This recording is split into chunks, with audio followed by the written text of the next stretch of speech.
في تعديلات كتير جدا تبان ان هي روشه، بس في الحقيقه هي بتبهدل العربيه. انا طارق عبد الله ودي المواتير بالعربي، تعال نشوف هي ايه. خلونا نبدا الاول من الكامبر كيت، او زي ما انا بحب اسميه بقول عليه الكامبر زفت، اللي هو الكاوتشات بتبقى اخده شكل 8 كده، وبلغه الشارع اسمها تتمينه. عموما الكامبر كيت اول مره ظهر فيها كان اساس استخدامه في الراليات وحاجات تانية كتير، وكان بشكل معتدل جدا جدا بعيدا عن الافوره والمبالغه الغير منطقيه اللي احنا بنشوفها الفتره دي. الافوره اللي موجوده دلوقتي عباره عن كارثه متحركه، توازن عربيه بالكامل رايح في داهيه، ومن اقل سرعه عاليه انت بتوصل لها العربيه تفضل تتمرجح ما بين الحارات. ليه بقى بيحصل المرجحه دي كلها؟ لان بكل بساطه سطح الكاوتش اللي لامس الاسفلت وبيحتك بيه بشكل فعلي وبيوفر لك التماسك قليل جدا جدا، وبالتالي انت من اقل حاجه او من اقل سرعه او من اقل هواء العربيه ممكن تركب الزحليقه. واخيرا بما ان الضغط كله على مساحه قليله جدا جدا من الكاوتش، فانت بتهلك كاوتشات وتبوظها زي السلام عليكم، وبتغير الكاوتشات كل كام كيلو متر بشكل غير منطقي اصلا يعني.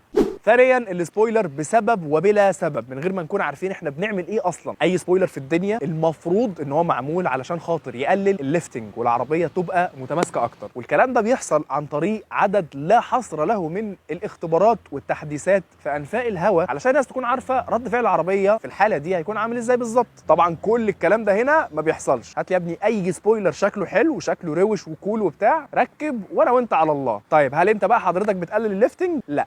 جس وات، الغالبيه العظمى من الناس اللي مركبه سبويلر بيتسبب ان العربيه اصلا تكون ابطا من الطبيعي. ليه؟ لان هو مركب سبويلر زود قوه الدراج، فانت ضربت التسارع بتاع عربيتك بالنار. او العكس تماما بقى، ده ليفل الوحش، ان هو انت تركب حاجه تزود قوه الليفتنج بتاعت العربيه، اللي هو انت اصلا مركب سبويلر علشان يقللها. فانت شايف انت عملت ايه؟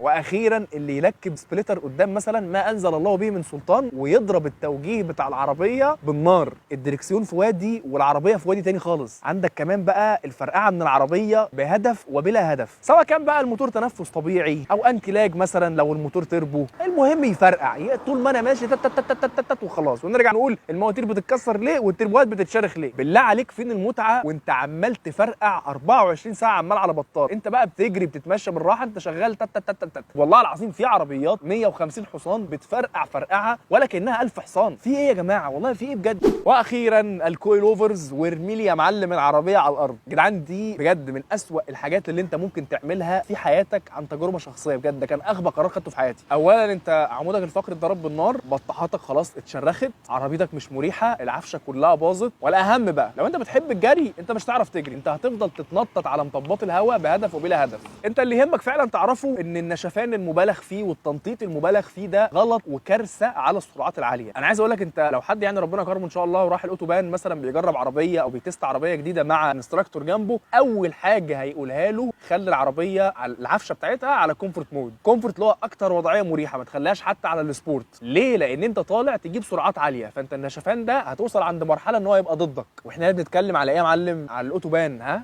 المانيا، انت معايا؟ فالشاهد يعني فكك والله بجد، يعني الحوار ده فاشل جدا. بس يا سيدي كده احنا وصلنا لنهايه حلقتنا، وطارق عبد الله والمواتير بالعربي. واعملوا لنا سبسكرايب يا جدعان، عشان كده ما ينفعش والله. اقل من 50% من الناس اللي بتتفرج علينا هم اللي عاملين لنا بس سبسكرايب، الباقيين كلهم على الله. سبسكرايب هو الحاجه الاساسيه والمحوريه اللي بتخلينا نقدر نكمل نحسن جوده المحتوى، نشتغل بصوره مستمره علشان نقدر نعمل لكم حلقات ونتبسط كلنا مع بعض وبتاع. ولو انت على فيسبوك اعمل لنا لايك وفولو وبس كده. انا طارق عبد الله، والسلام عليكم.